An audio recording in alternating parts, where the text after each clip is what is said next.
విజయబాబు గారు చెప్పండి, ఏమిటి హర్యానా జమ్మూ కాశ్మీర్ల ఫలితాల ప్రభావం ఏ రకంగా ఉంటుంది? బీజేపీ అనండి, ఎన్డీఏకి ఇది కౌంట్ డౌన్ అవుతుందా? వారిది మళ్ళీ కట్ అయినట్టుంది. Right, continue. ఒక్క నిమిషం. ఇది ఇప్పటికీ 1966లో హర్యానా ఏర్పడింది. హర్యానా ఏర్పడి నుంచి ఇప్పటికీ 11 మంది ముఖ్యమంత్రులు మారారు. ఇప్పుడు కొత్త ముఖ్యమంత్రి వస్తే 12వ ముఖ్యమంత్రి అవుతారు. అయితే భూపేందర్ సింగ్ హుడానే వస్తే 11 మంది అయినట్లు అవుతుంది. అఫ్కోర్స్ ప్రభుత్వాలు మారుతూ వచ్చినా 11 మంది వ్యక్తులు ముఖ్యమంత్రులుగా పనిచేశారు. మొదటి ఆయన బిడి శర్మ గారు అన్న ఆయన మొట్టమొదటి కాంగ్రెస్ పార్టీ తరఫున ఇచ్చారు. కానీ ఆ తర్వాత పార్టీలో గందరగోళాలు, అక్కడ చీలికలు వేసి కొత్త పార్టీ అయినటువంటి హర్యానా విశాల్ హర్యానా పార్టీ తరఫున రావు బీరేంద్ర సింగ్ గారు ఎలక్ట్ సీఎం చేశారు. అయితే ఇక్కడ విశేషం ఏంటంటే బన్సీలాల్, భజన్లాల్, దేవీలాల్ వీళ్ళు ముగ్గురు చాలా అత్యంత కీలక పాత్ర పోషించిన నేతల్లో ఉన్నారు. ఖట్టర్ గారు 9 ఏళ్ళు పాలించినప్పటికి కూడా, భూపేందర్ సింగ్ కూడా 9 ఏళ్ళు చేసినప్పటికి కూడా హర్యానా రాజకీయాలని కేంద్ర స్థాయిలో కూడా ప్రభావితం చేయగలిగినటువంటి నేతలుగా దేవీలాల్ పెద్ద రైతు నాయకుడిగా వ్యవహరించారు. ఆయన కుమారుడు చౌతాలా అది అయితే ఇంకో కొత్త రికార్డు. ఆయన కేవలం 2 సార్లు 5 రోజులు ఒకసారి, 15 రోజులు ఒకసారి పనిచేశాడు. ఆ తర్వాత 6 ఏళ్ళు ఇంకో టర్మ్లో, ఇంకో 2 టర్మ్లో 6 ఏళ్ళు పనిచేశాడు. అయితే ఆయన జైలుకు కూడా వెళ్ళాడు టీచర్ల అపాయింట్మెంట్కి సంబంధించినటువంటి కుంభకోణంలో.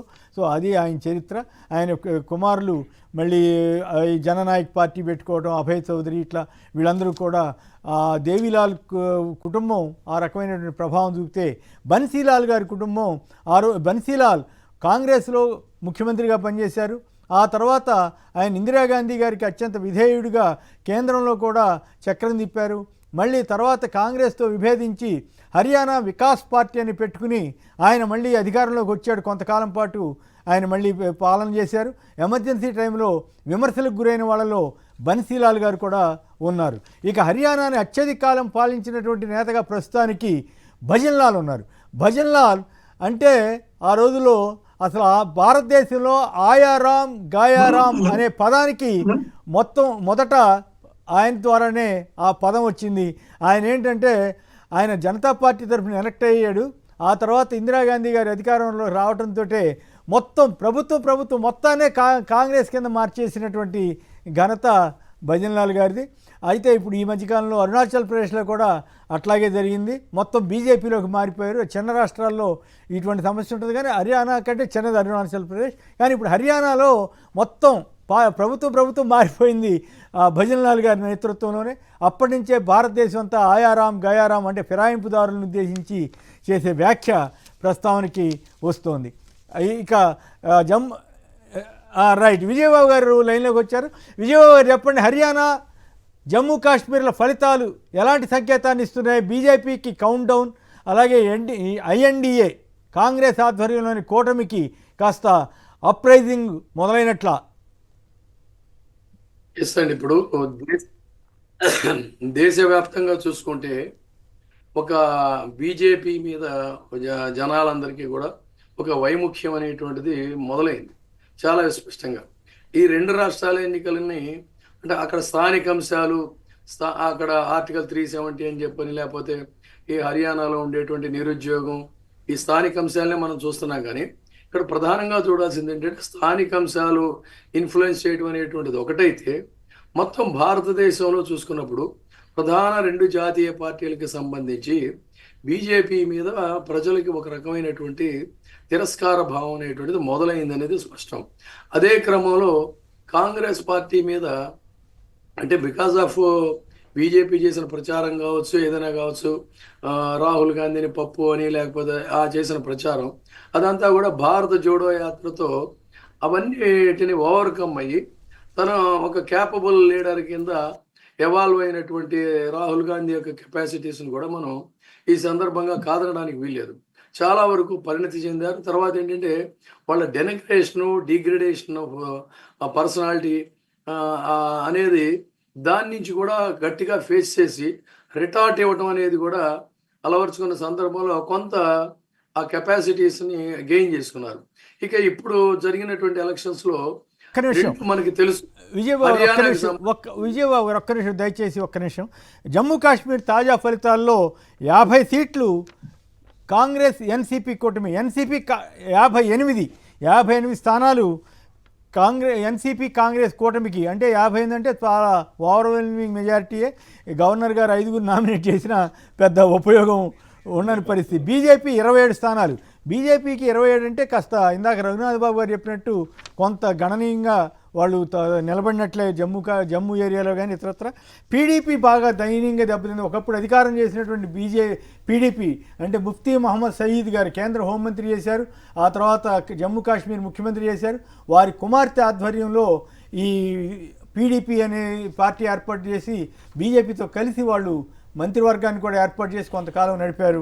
వారి పార్టీ గణనీయంగా తగ్గిపోయింది, 5 స్థానాలకే పరిమితం అవడంతో జమ్మూ కాశ్మీర్లో ఫలితాలు ఈ రకంగా ఉన్నాయని అనుకోవచ్చు. విజయబాబు గారు.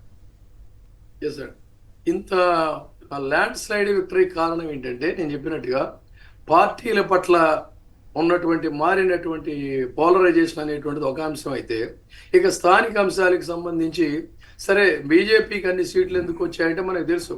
జమ్మూ కాశ్మీర్లో కొన్ని సెగ్మెంట్స్లో ఒక హిందుత్వ భావజాలం అనేటువంటిది అక్కడ గట్టిగా వాళ్ళు చేయగలిగారు. అలాంటి దీన్ని బట్టి జమ్మూలో ఎస్ అండి, ఆ సెగ్మెంట్స్ ఖచ్చితంగా వాళ్ళకి ఆటోమేటిక్గా ఒక మంచి ఫలితాలనే ఇచ్చాయి, సత్ఫలితాలను ఇచ్చాయి.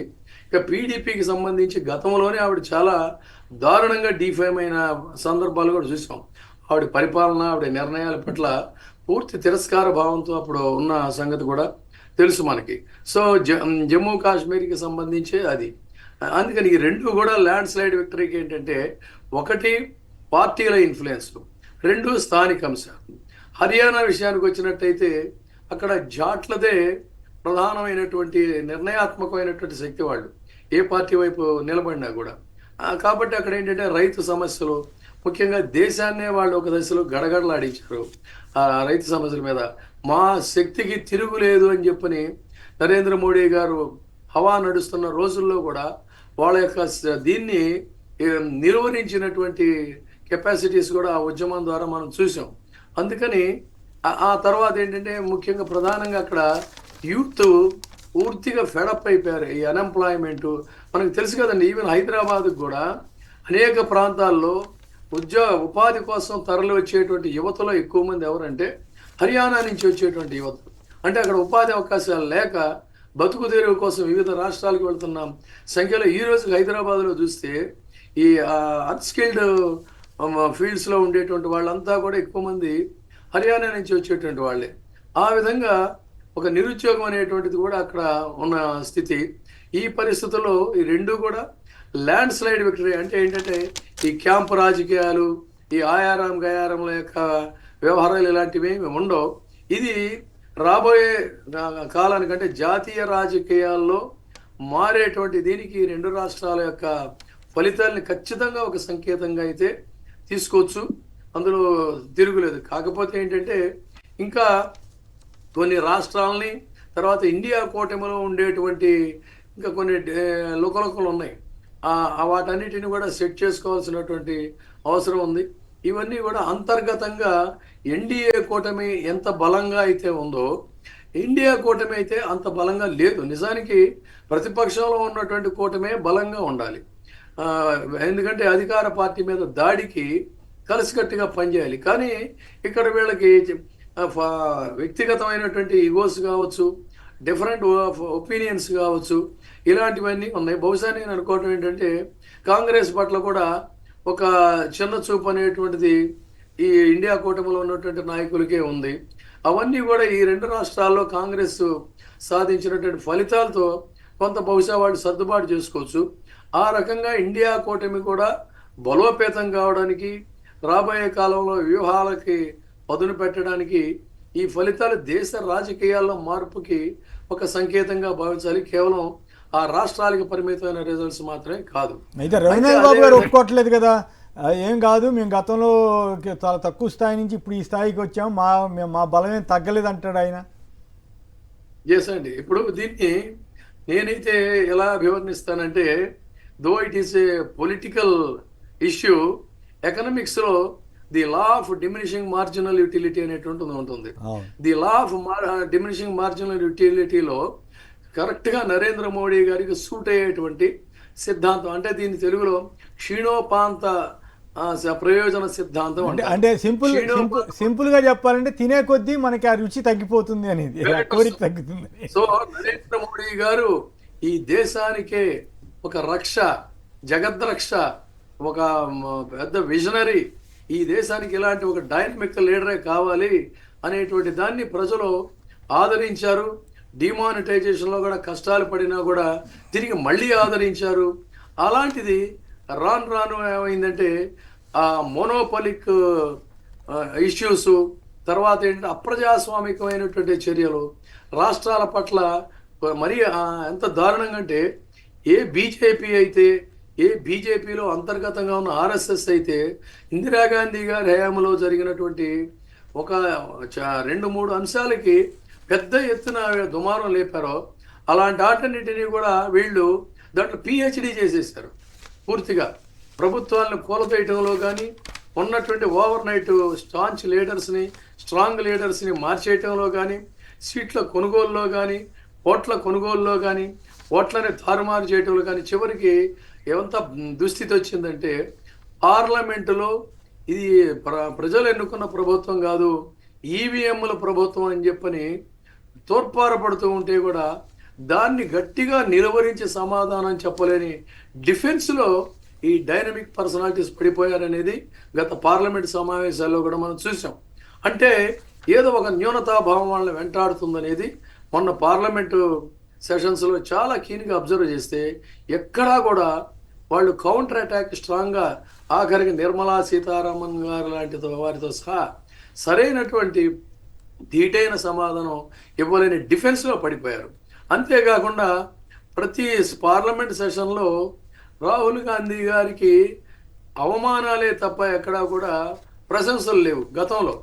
అలాంటి రాహుల్ గాంధీ ఈసారి ఏకపక్షంగా దాడి చేయటం, వాళ్ళని డిఫెన్స్లోకి నెట్టివేయటం అనేది ఇప్పటికి కొత్త ఎన్డీఏ ప్రభుత్వంలో జరిగినటువంటి తాజా మార్పులు. ఇవన్నీ కూడా దేశ రాజకీయాలని ప్రభావితం చేయబోతున్నాయి.